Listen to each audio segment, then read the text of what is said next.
It is almost inconceivable that men calling themselves seamen, however frightened they may be, could spend 20 minutes bombarding a fleet of fishing boats without discovering the nature of their target.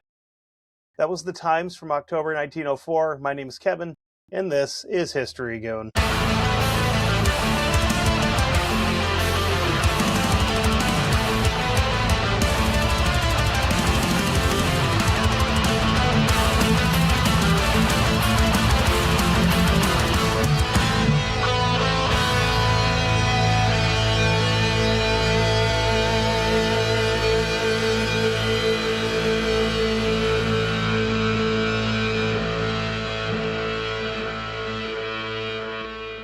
Boy, this is going to be fun. So that quote came from an article from the London Times. It's not some rag. It's not like National Enquirer that you see. What was the other one? Weekly World News. I like that one a lot with Bat Boy. So it's not coming from something like that. This isn't a pamphlet that some fisherman like Martin Luthered to a post somewhere. This is from a highly regarded newspaper. So this is not something that's just made up. The best place to really start this is right at the beginning, because obviously. So we are headed to the Russian Baltic Fleet, and they are sailing through the North Sea in the middle of the night in October 1904. Why?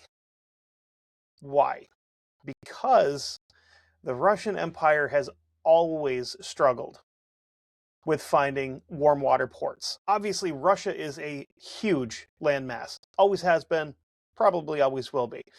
But for most of its history, getting Russian ships out into the ocean required a little bit of geographical needle threading through some places that they may or may not be on good terms with, depending on the day of the week. So since I already mentioned that we're talking about the Baltic Fleet, it's probably pretty understandable to guess that we're starting this adventure in the Baltic Sea. And with the ports in the Baltic, the problem is that the water freezes up in the winter. So your Navy is essentially landlocked for 3 to 4 months out of the year. And from there, to get out into the ocean, they have to go through the Danish Straits, which are controlled by Denmark. We also have to go through the Bosphorus, which is Ottoman territory, Vladivostok on the Pacific coast. That one also freezes. So getting out into the open in the Pacific requires navigating around Japan. Every direction that you look, someone doesn't like you is in the way.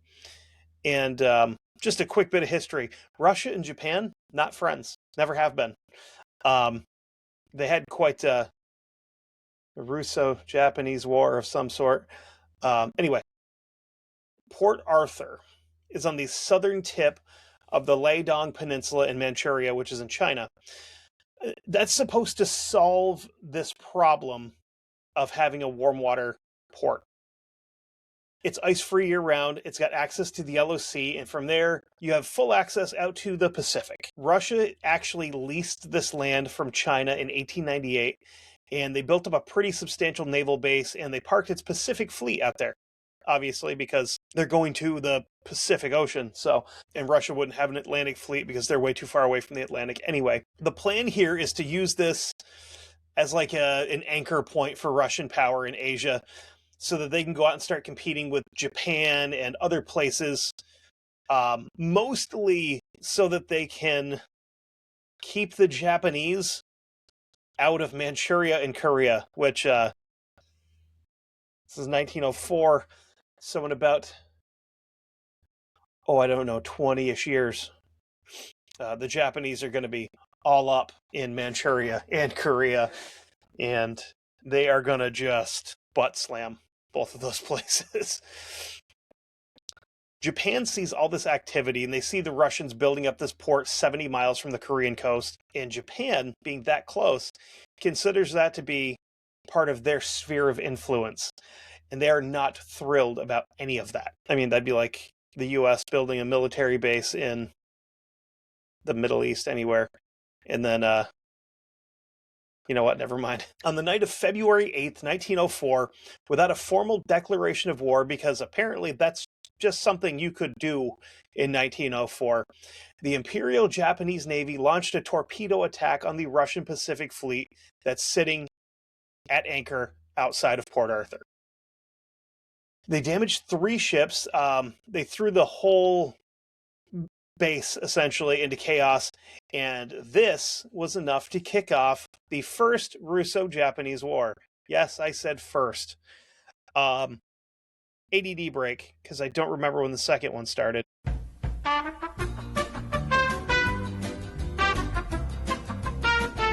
Okay, so I knew there was 2 that they called Russo-Japanese Wars.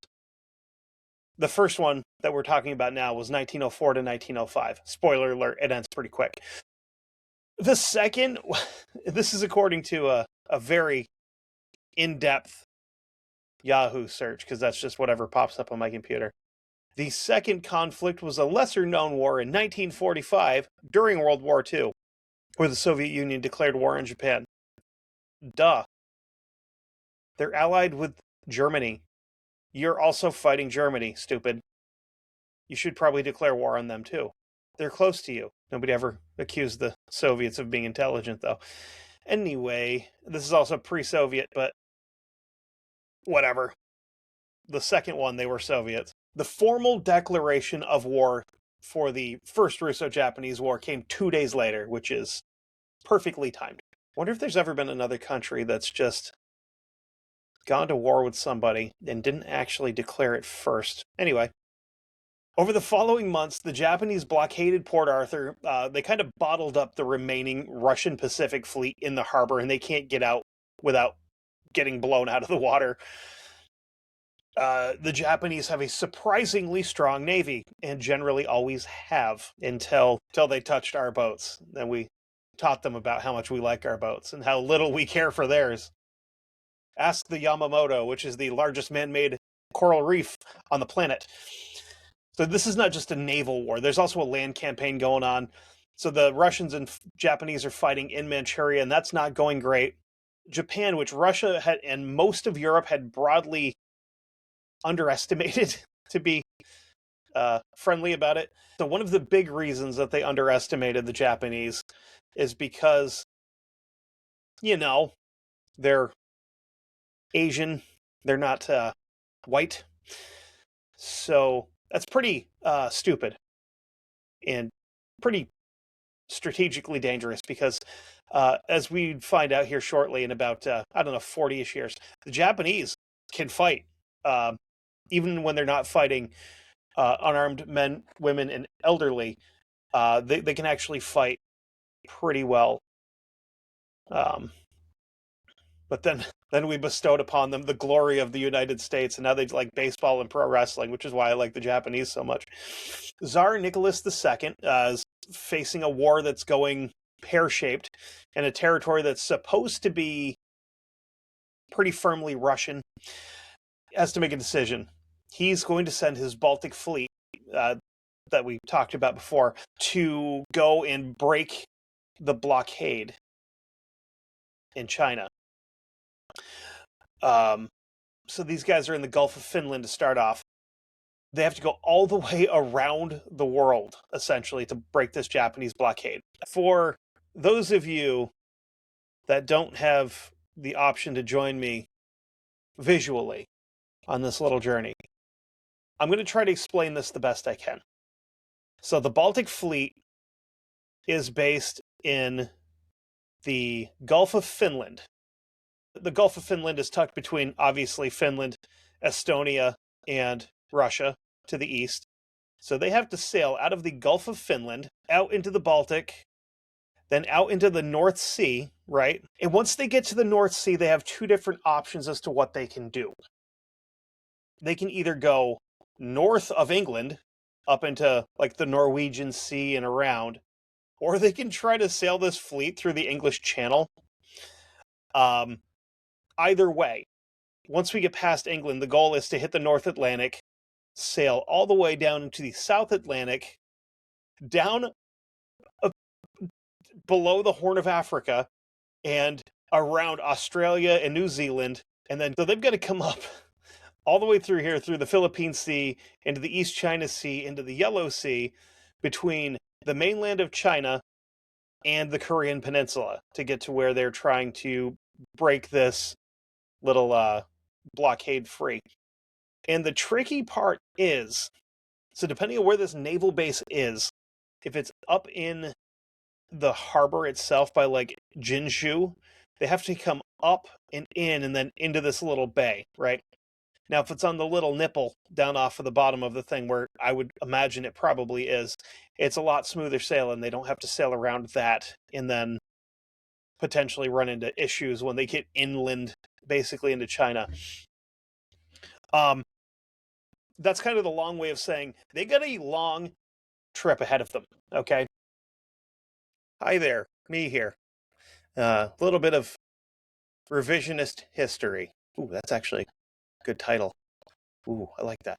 Anyway, so at this point, I am editing, okay? And I've realized that I screwed up when I was trying to explain the route that they're going to take here. They initially wanted to go down past Spain, out into the Mediterranean Sea, and through the Suez Canal, which we'll get there. I promise we'll get there. Their initial plan was not to sail all the way around the bottom of Africa, because that would take way longer than it needs to. So just wanted to clear that up so that I feel better about it, knowing that I didn't mislead you guys. I need to put in like a really cool transition back out to the main part of the episode from here. Probably not, though.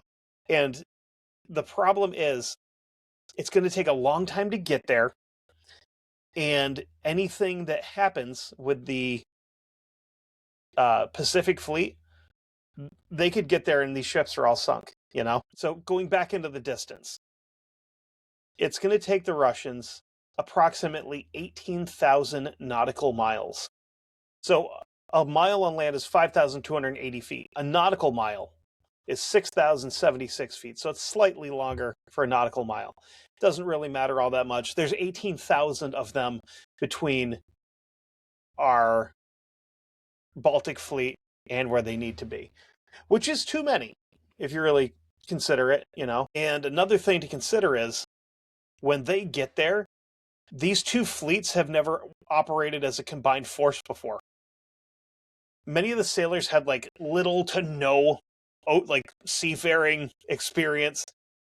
These ships ranged anywhere from brand new battleships to these absolutely ancient tugboats that should have been put out to pasture decades beforehand. And the man that they put in charge of this whole operation, and I'm going to ruin this guy's name, Admiral Zinovoy Petrovich Restavinsky.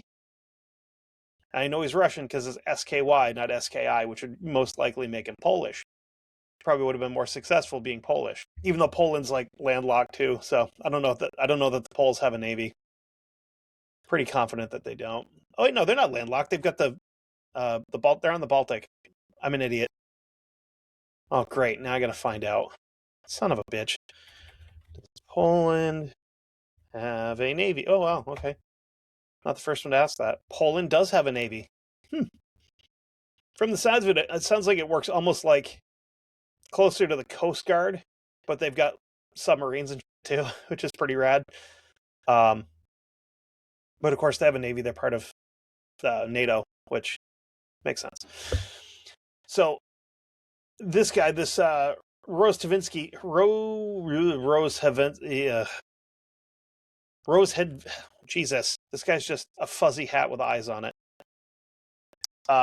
This Rosehevinsky admiral, he's professionally a good officer.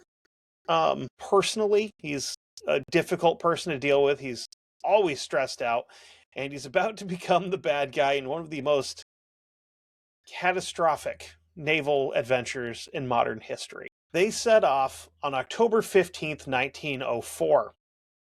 The very first day that they have set sail, the flagship of the fleet runs aground. Then a destroyer collided with a battleship a little bit of foreshadowing there, okay?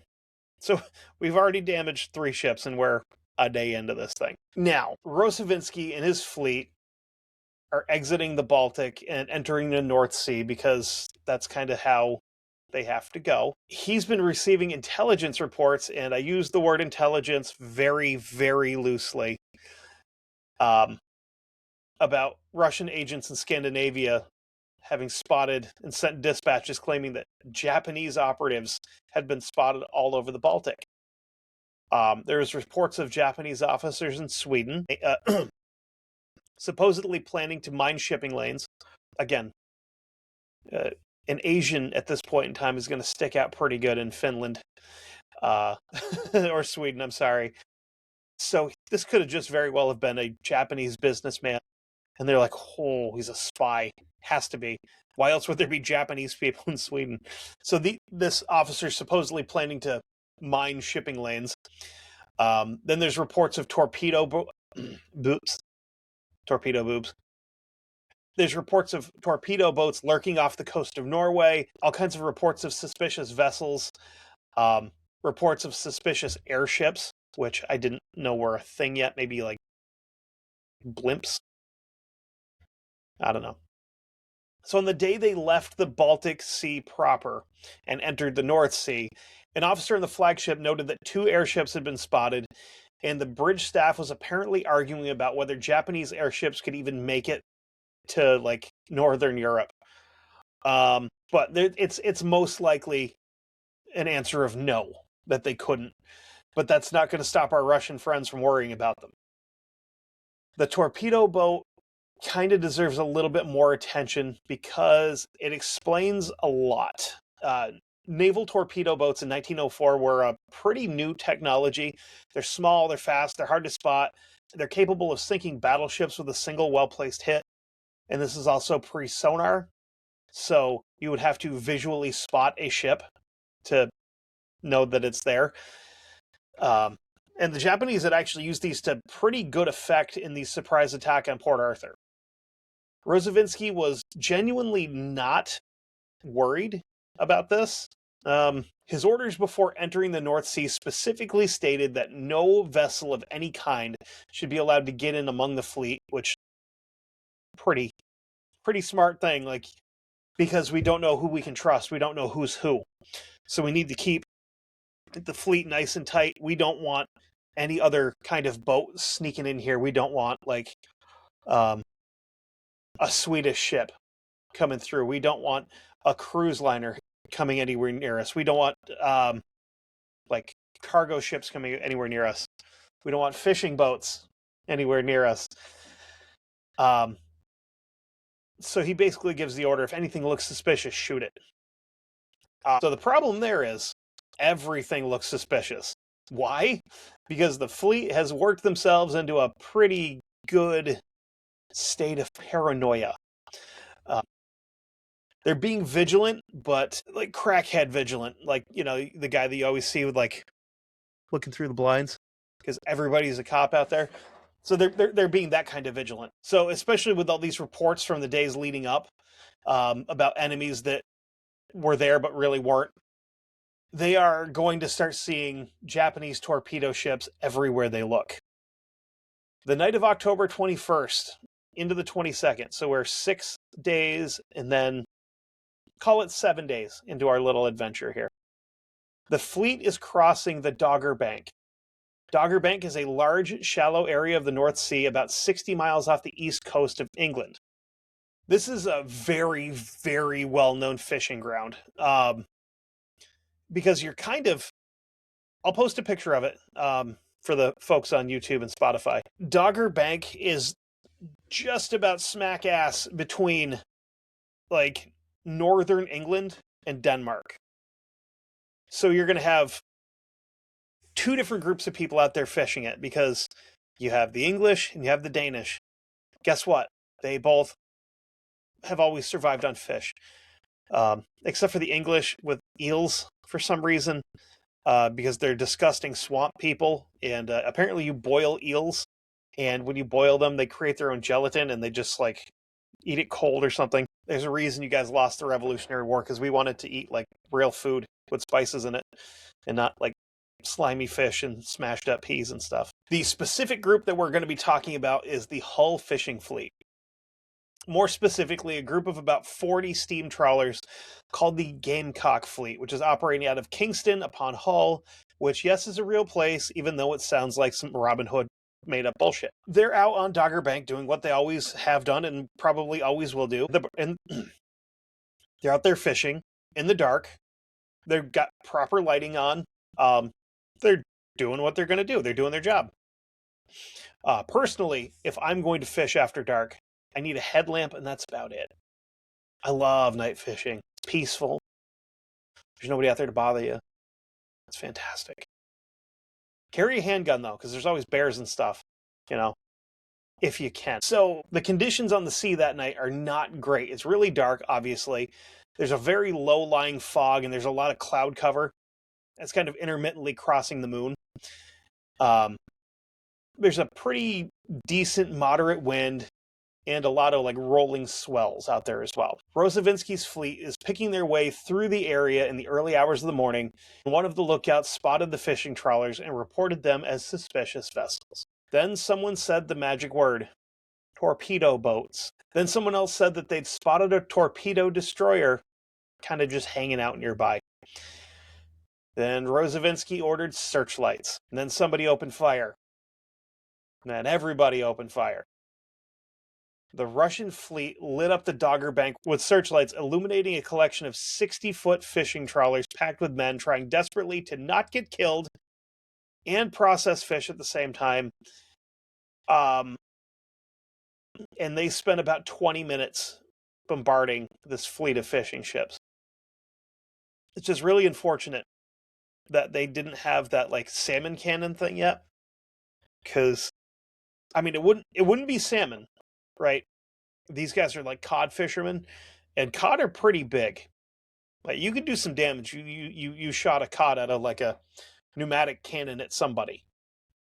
Is it going to do anything to a Russian warship? I mean, maybe. It's Russian made, so I know their planes during World War II were made out of like paper mache and canvas. So maybe their warships weren't much better. You could probably fire a frozen cod through the side of it and sink it. God, that'd be funny. I say, load the cannons. Start shooting chum and cod at these guys. So the ships at the back of the column are hearing gunfire from the front, and they concluded that they were under attack and opened fire too, including on each other. The cruiser Aurora, one of the Russian ships, was hit by several shells from the other Russian vessels. Unfortunately, an Orthodox priest aboard the Aurora was killed, and another Russian sailor died that was there with him. The fleet, now gripped with what I called tactical paranoia, has opened fire on itself. The Russian naval fleet hurt itself in confusion. There was a trawler ship called the Crane that was actually sunk. The captain, George Henry Smith, was killed. His third-hand man, William Leggett, was also killed. 6 more fishermen were wounded. 5 other vessels were damaged. The men left alive were in the water and clinging to just shot-up chunks of boat in the dark in the North Sea in October, which in about, 8 years, there's also going to be a lot of people clinging to out in the middle of the North Atlantic in the really cold water. Might have to talk about that sometime. Anyway, because there's conspiracies with that one too. Like, was it sunk on purpose? Did some certain person intentionally miss their trip on that and make sure that 3 other very powerful men were on there so that they would die, and then he could go ahead and figure out central banking in the U.S. because the other 3 didn't like it, and they wanted to stop him from doing so. Then they created the Federal Reserve, and everybody forever. Anyway, so these guys are clinging on to life, and the Russian fleet just sails on without even stopping to check on them. The Russian fleet had just fought a 20-minute, one-sided naval engagement with unarmed fishing trawlers and came out on the other side having killed 2 of their own men and damaged a bunch of their own ships. When the sun comes up, the surviving fishermen can actually see their fleet. Most of it is gone. The ones that were damaged had to obviously go back. Everybody else that was getting shot at turned around and went home because they're being shot at with naval cannons. We have 1 boat sunk, 5 damaged, 2 dead, 6 wounded for the Brits, the other half of the belligerents in this conflict. So after the Russian fleet sails off, news of what happened reached back to mainland Britain very quickly because they're only 60 miles away, and these guys made that trip fairly, I would imagine, with a little bit of haste to like, hey, we just got shot by a bunch of Russians. And the reaction is exactly what you would expect from a country that has, for a very long time, and even back then, at this point, considered to be a dominant naval superpower in the world.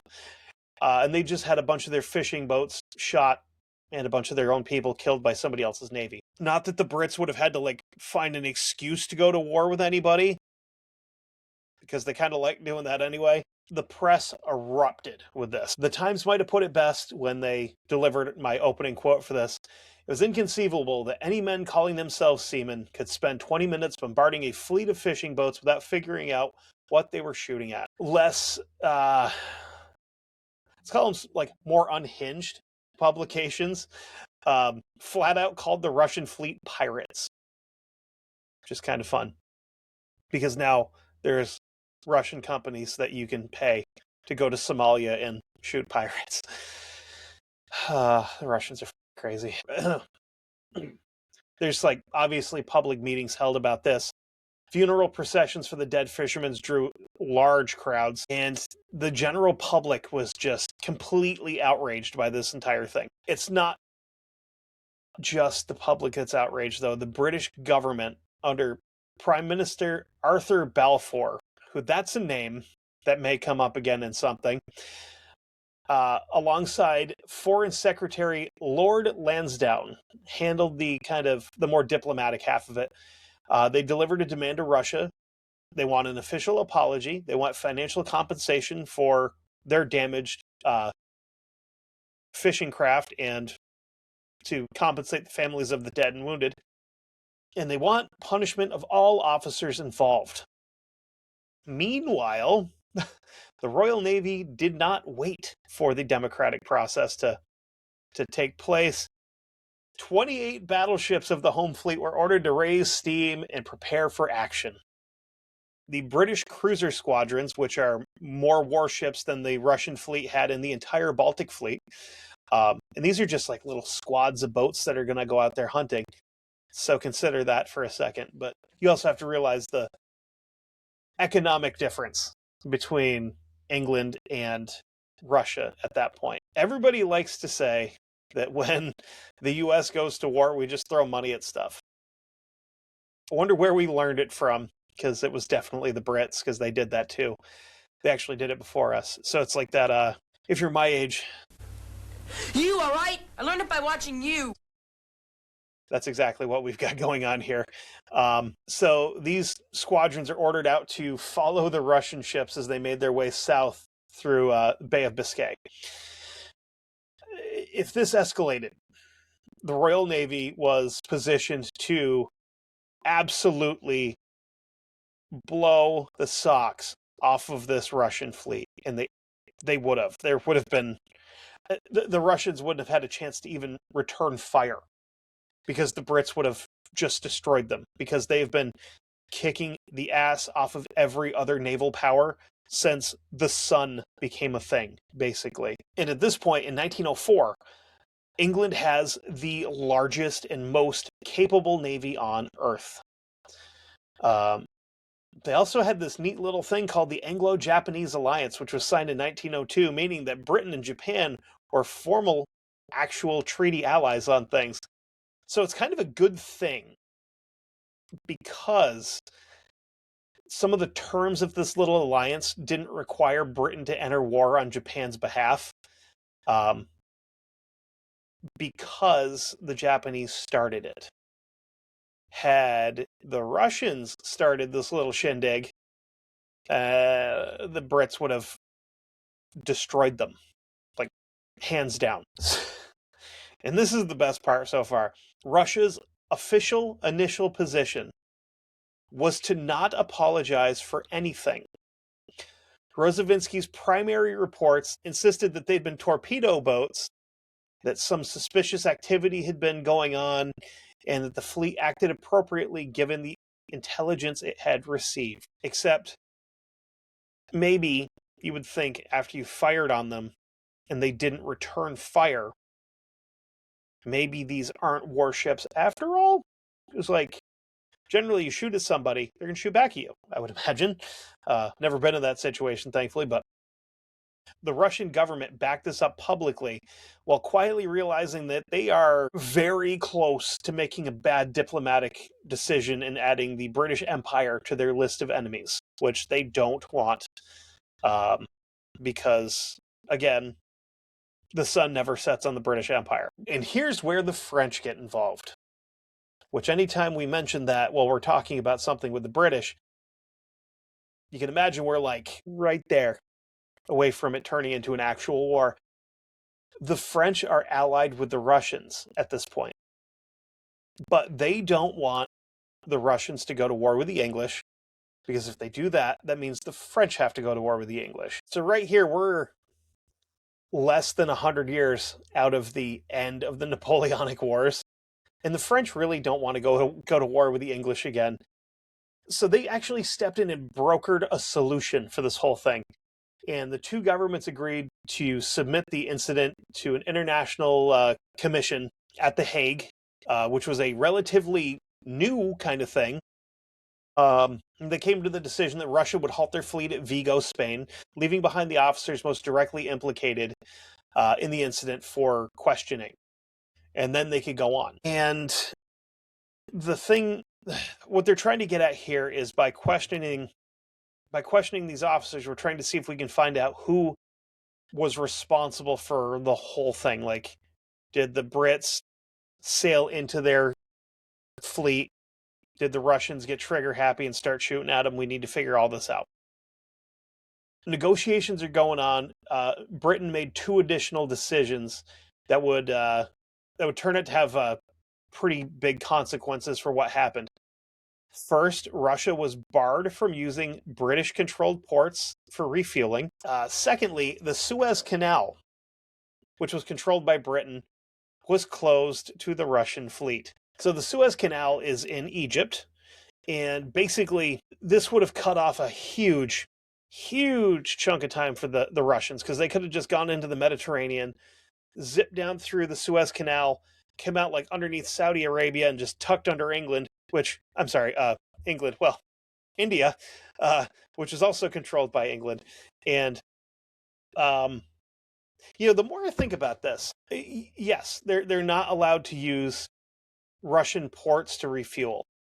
They're not allowed to use British ports to refuel. As I go through this, I almost wonder if they should have said you're not allowed to sail through British-controlled waters, because had they done that, that would cut off the Suez Canal. That would have cut off sailing around the bottom of Africa. It would have cut off sailing past Australia. And actually, it could have just completely boo-fooed this whole thing, because the Brits controlled Shanghai up until the end of World War II, and they have to sail by Shanghai to get to where their fleet is. Oh man, they could have just really stomped them out. Oh, that would have been hilarious. So back to the commission. They met in Paris between January and February of 1905. They eventually ruled that Rozhetsky had been unjustified in opening fire, and that there were no torpedo boats anywhere near the fishing fleet, and that the fishermen had done nothing hostile at all to provoke an attack. Russia paid £66,000 in compensation. Rozhetsky was not punished. The commission did note that he personally tried to prevent the trawlers from being fired upon once he realized what they were, which, I mean, that's credit where it's due. But once the firing starts, especially when you got a bunch of guys you've got paranoid, it's kind of hard to stop it. You can't unfire a artillery shell, I guess. So for now, war is avoided.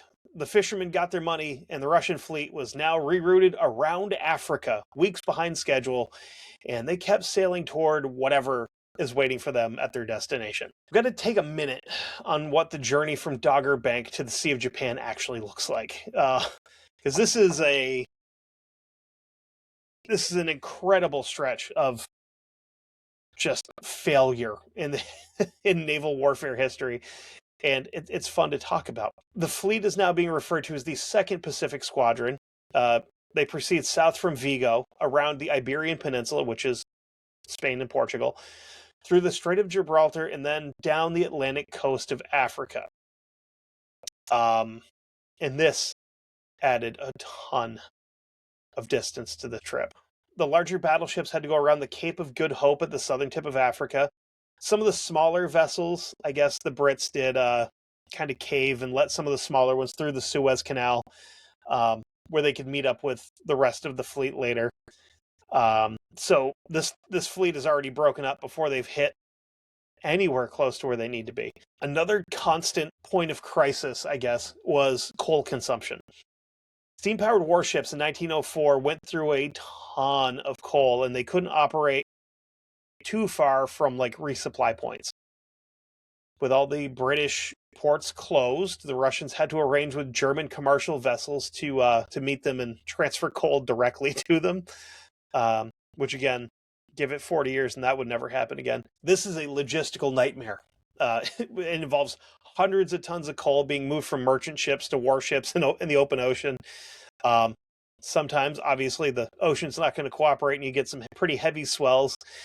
And these transfers from one ship to another weren't quick. They took days at a time. And they did this over and over at various points all along the African coast. The conditions on board were deteriorating, to say the least, pretty rapidly.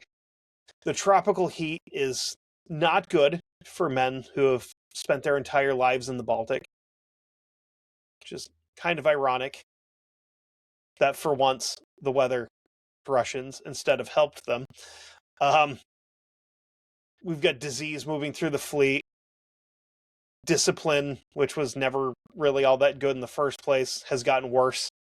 Rozovinsky's autocratic command style and being very dismissive of his lowers and prone to rage did nothing to really help the morale, obviously. And it got to the point where they start conducting drills to try to keep the guys in line. They're not overly productive. The results are not encouraging.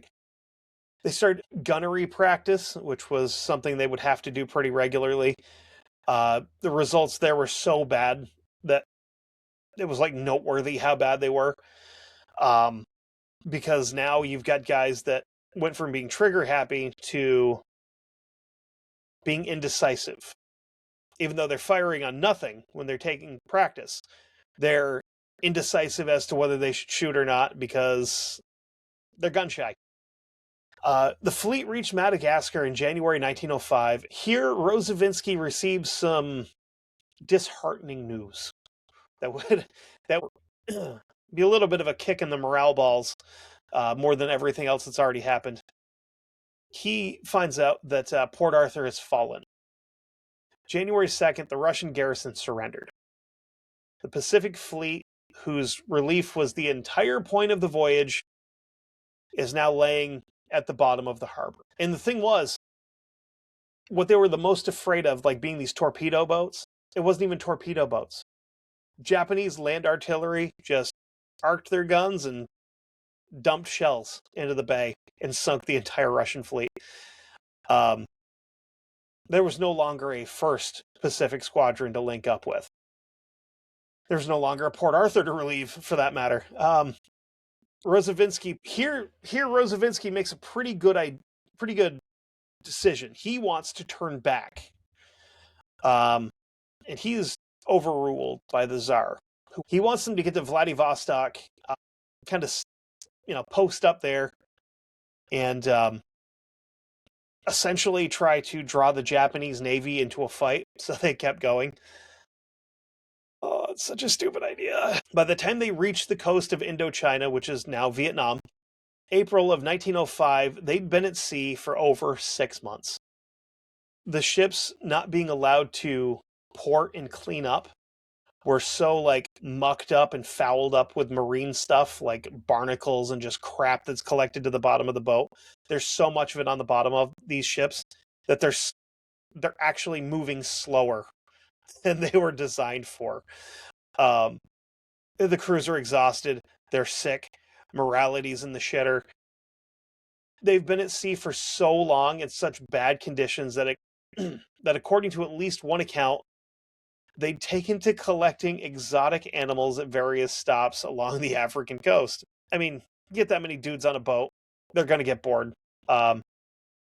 So by the time they arrived in Asian waters, they had a collection of monkeys, parrots, and other assorted critters living on the ship alongside them. Which, I mean, considering the accusation of being pirates, these guys showing up with monkeys and parrots kind of makes sense.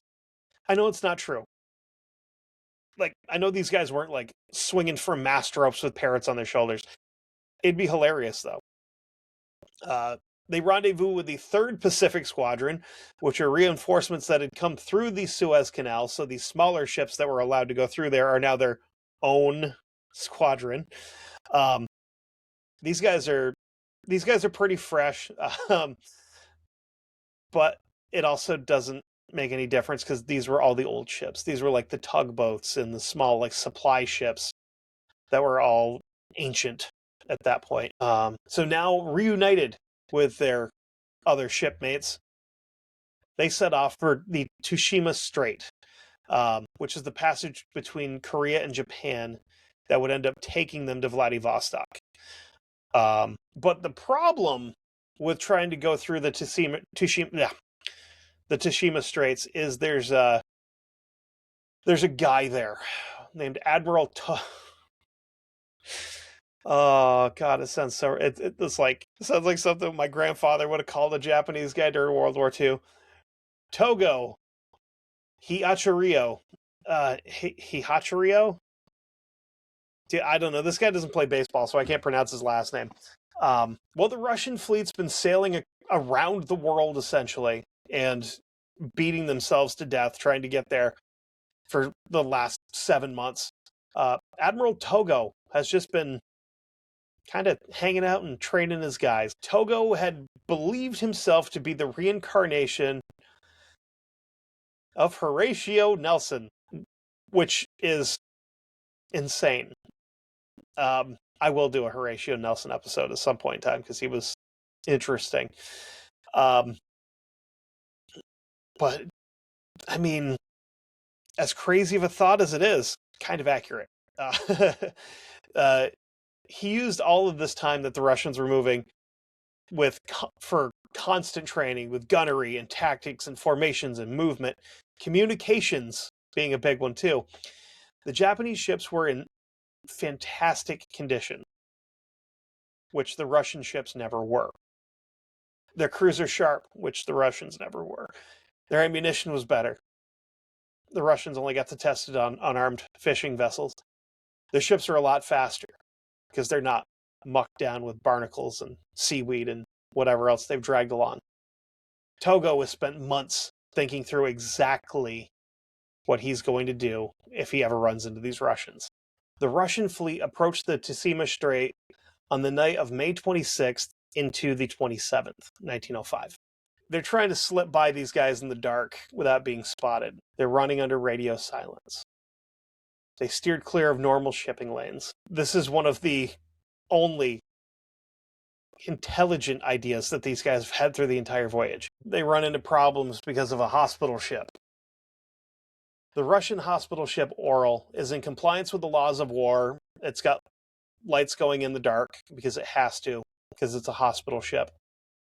A Japanese scout vessel spots the lights, closes in to investigate, and identifies it as Russian. Not knowing that this scout ship wasn't another Russian vessel. The communications guy on the Oral radioed the scout ship, the Japanese scout ship, with its position, its heading, and the composition of the entire fleet. The scout ship was called the Shinano Maru. Admiral Togo has the fleet's position within an hour. After 18,000 nautical miles, 7 months of suffering, the Russian fleet was found in the dark by their own hospital ship's navigational lights. The battle on May 27th lasted most of the day. Togo executed what he called crossing the T, which is maneuvering his fleet across the head of the Russian column so that his ships could fire full broadsides while the Russians could only fire back with their forward guns. So this is some like old school naval tactics. The Horatio Gates thing is starting to make sense. The Russian ships being slower and less maneuverable after all these months at sea, they can't get out of the way. They can't get out of their own way. They couldn't get out of their own way at Dogger Bank when they fired on themselves. The Japanese gunnery was absolutely devastating and unfortunately accurate for the Russians. The Russian gunnery, not so much. A Japanese officer watching from one of the ships later wrote, quote, "After the first 20 minutes, the Russians seemed to go to pieces completely, and their shooting became wild and harmless. Rozhevsky was wounded in the early hours of this little kerfuffle. His flagship was hit repeatedly and eventually disabled. He was transferred to a destroyer while he was semi-conscious. By nightfall, 4 Russian battleships had been sunk. Through the night, Japanese torpedo boats went to work on what was left, and by the morning of the 28th, it is all but over." So, these Japanese torpedo boats that we were so concerned with in the Baltic Sea and in the North Sea and then off the coast of England. I mean, the concern was legitimate, obviously, just misplaced. The numbers on this are fucking brutal, to be completely honest. 8 Russian battleships sunk or captured, 9 cruisers sunk or captured, several destroyers sunk or captured, more than 5,000 dead Russian sailors, another 6,000 captured, including Rozhevsky himself, who was wounded and unconscious on the destroyer when the Japanese found him. Of the entire fleet that had left the Baltic 7 months earlier, only 3 vessels made it to only 3 of these vessels made it to Vladivostok. Japanese losses were 3 torpedo boats and about 116 men. That's pretty good compared to losing 5,000 men in your entire goddamn fleet. Togo would actually visit Rozhevsky in a Japanese hospital. The Russian admiral, reportedly tried to take responsibility for the defeat, to which Togo replied that defeat was the common fate of soldiers and there is nothing to be ashamed of. You know, chin up, buddy. Nice try. He seemed to be actually pretty chill through the whole thing. Like, Togo was just like, nah, man, I'm doing my job. You're doing your job. We just happen to be on, different teams, but no hard feelings. Of the entire fleet, the Tsushima Strait and the island of Tsushima ended the Russo-Japanese War, or kind of made ending the war impossible to avoid. Russia has no navy left in the Pacific. The land campaign in Manchuria has been expensive in the human front, and it's also going poorly. More importantly, Russia is starting to have some problems at home. The 1905 revolution had been building through the whole course of this war. The combination of military failures, economic strain, and the January massacre, when troops fired on peaceful protesters outside of the Winter Palace in St. Petersburg and killed a few hundred people, had turned the Russian public opinion against the Tsar and the whole machinery of the government itself. There's strikes, mutinies, uprisings. The Navy itself had a mutiny on a battleship called the Potemkin in January 1905, which became one of the most famous events of this whole period. Nicholas II was dealing with a country that is kind of coming apart at the seams at this point, while simultaneously losing a war on the other side of the world. Which, if you're unfamiliar with who Tsar Nicholas II was, this is not the last time he's going to have a revolution and a war going sideways on him. Japan, for the most part, had kind of had enough with the war, and they had suffered just as much as the Russians had. And they are essentially broke. They won basically every major engagement on land and at sea, but it's not something that the Japanese economy could handle. They couldn't just keep, building ships and building rifles and sending men off to die. They are running out of all of that stuff. And everybody at this point wants out, and they found their mediator in the most unlikely places to think of for peacekeepers internationally, the United States. And again, they turn to a man who is not necessarily known for being a peacekeeper, Teddy Roosevelt. He took on the negotiations, and everybody accepted. Because, I think, if you really think about it, there's potential in there that you have the Emperor of Japan, and you have Tsar Nicholas II, and you have Teddy Roosevelt sitting between them. And they're me back and forth at each other. And Teddy just goes, all right, listen, if we can't come to an agreement, I'm going to beat the shit out of both of you right here, right now by myself.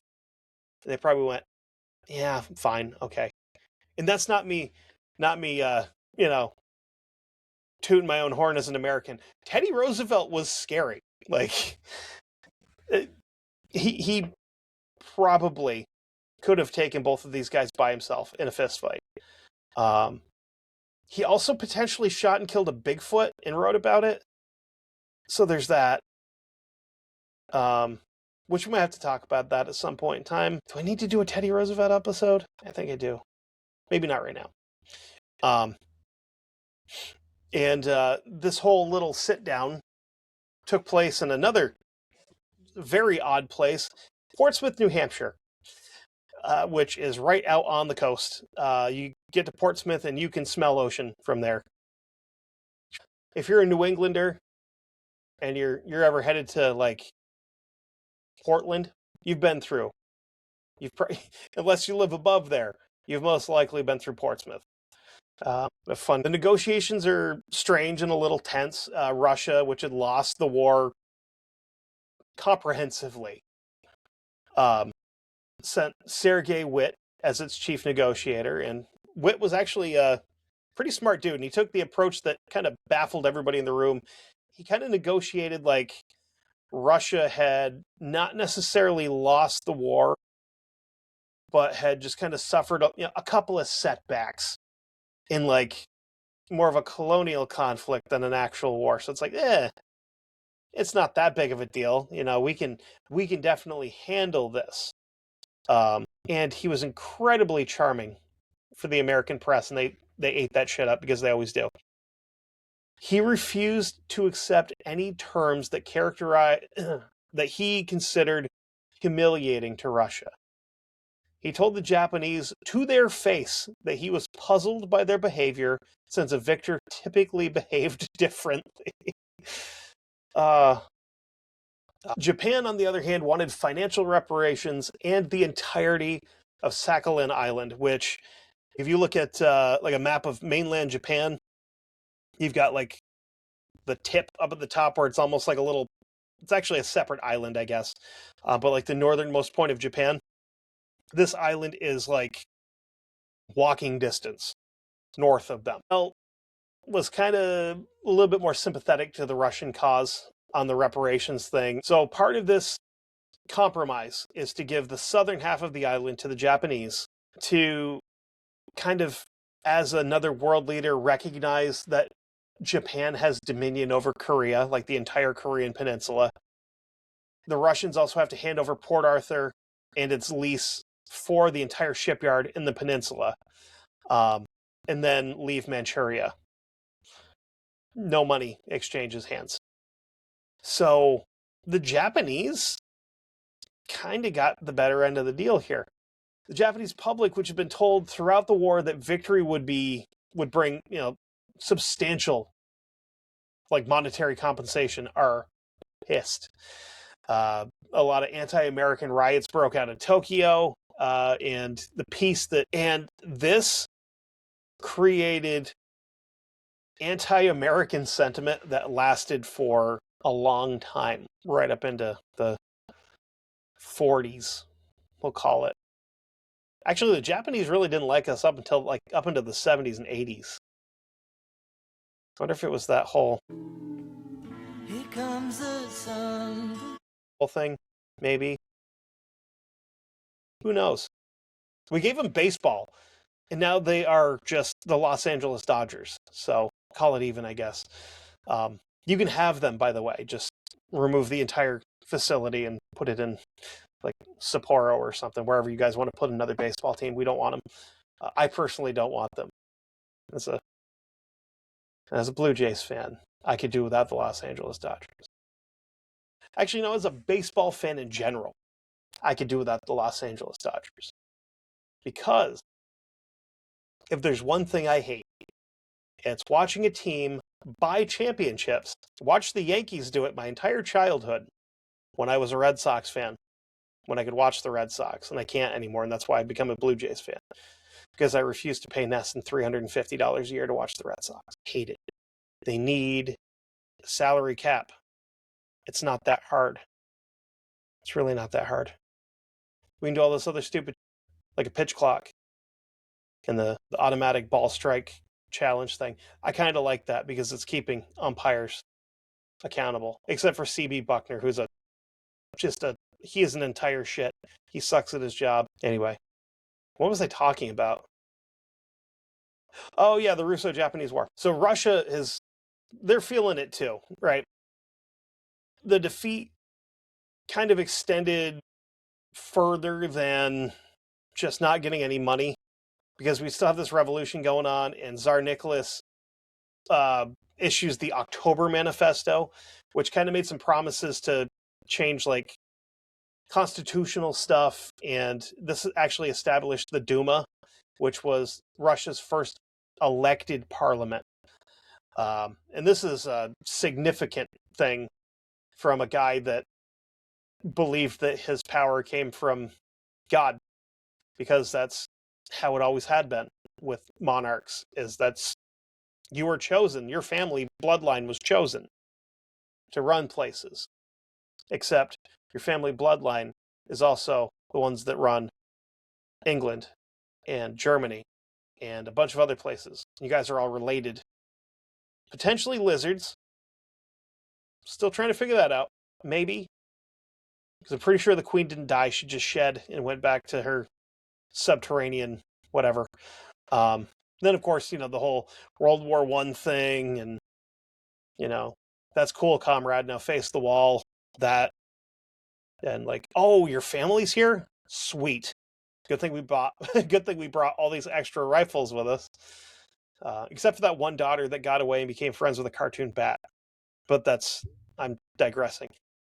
The Russo-Japanese War was the first time in the modern era that a non-European power had defeated a European power in a major conflict.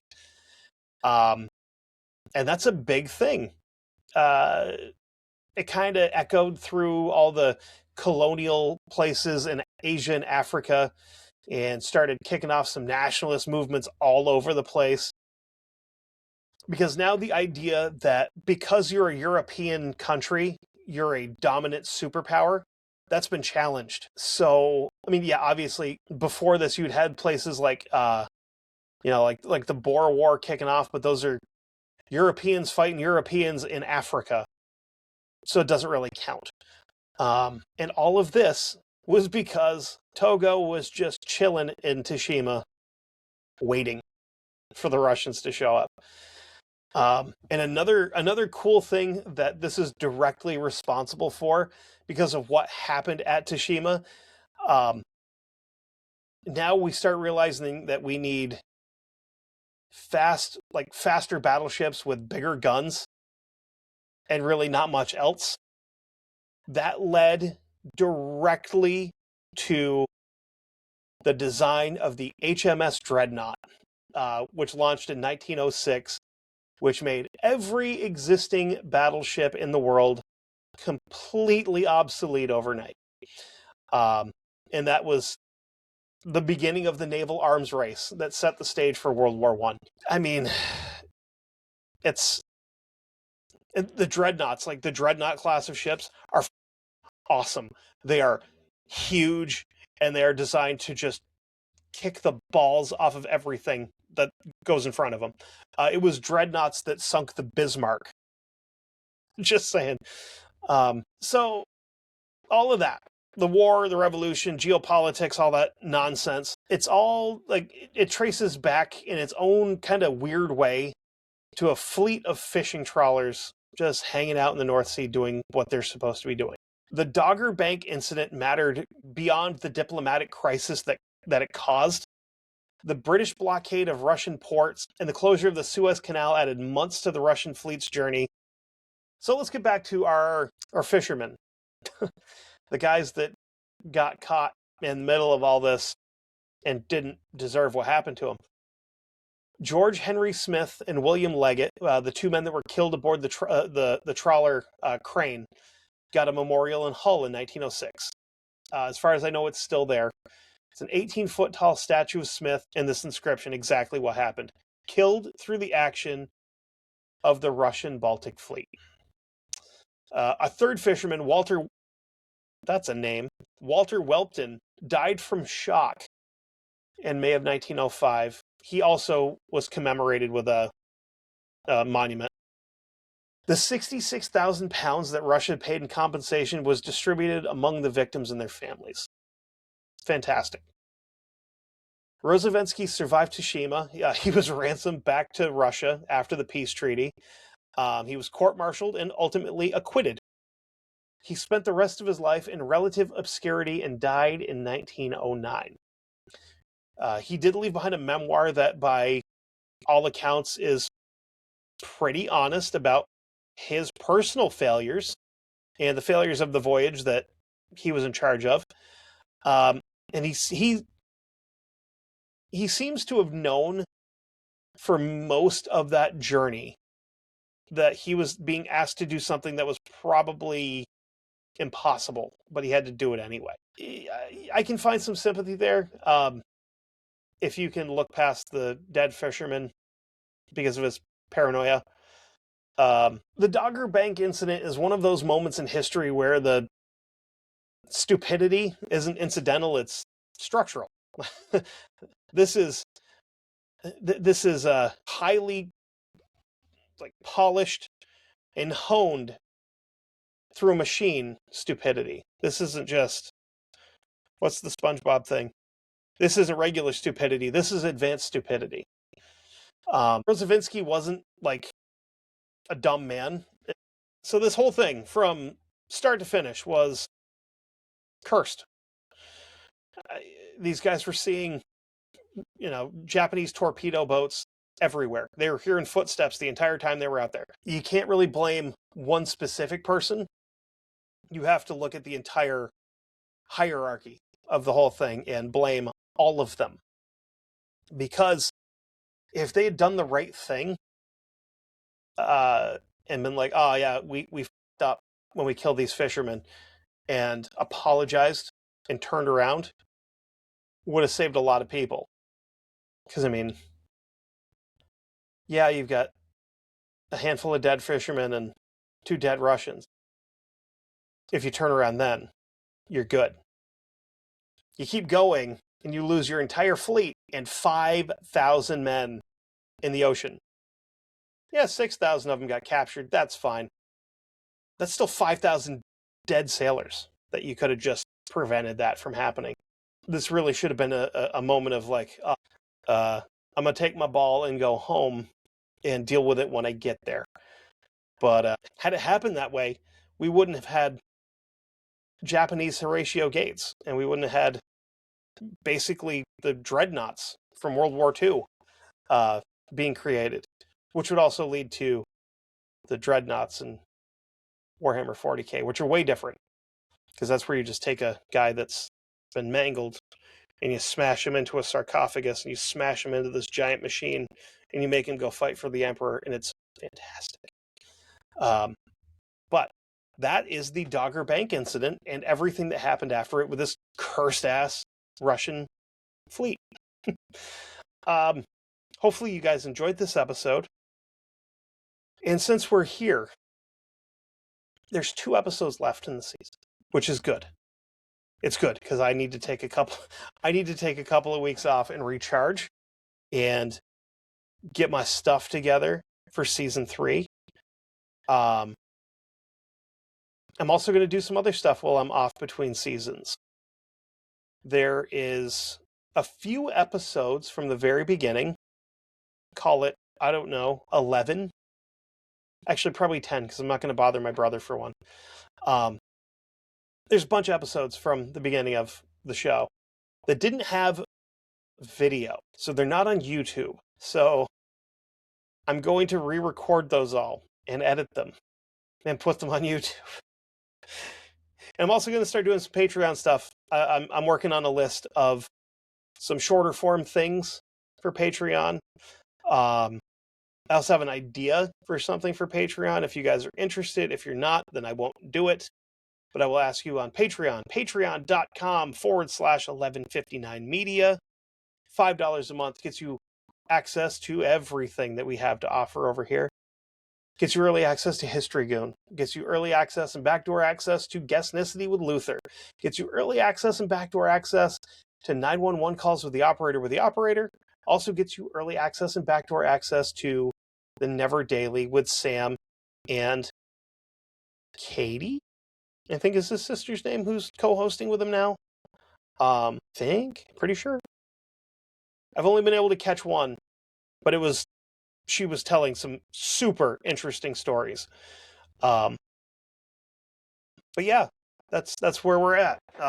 At the end of season 2, I want to do another little live thing to maybe summarize the season and go through what we've been through together as a couple, as a family, if you will, and get your guys' feedback, what you liked, what you didn't like. That's important to me, because that way I know what to do more of and what to do less of. I know people have said, hey, more crime stuff. I'm working on it. I promise. I've got a couple of big ones for next season, because there's going to be no crime for the rest of this one. Matter of fact, the next 2 episodes are going to be one that I've titled German Endor, which will make sense when we get there. And we're going to round out the season with one of the craziest stories from World War II that I've ever had the pleasure of reading and writing about. We are going to talk about, to close our season, a man named Mad Jack Churchill, who I know my British listeners are going to love this episode, and so is everybody else, because this guy is insane in all of the best ways. So, until then, you can find me anywhere you can find podcasts, preferably Spotify or Apple. Those are the 2 big ones.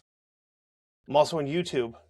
If you go to YouTube and you punch in History Goon Podcast, I will pop up with my ugly mug all up in your business. I've got a ton of shorts on there. I've got every episode from season 2 and part of season 1, and then all of this, and then in the future, they're all up there, long form episodes, like what you get as the podcast, but with video. And I do little visual things. I'll put pictures up and stuff. It's a lot of fun.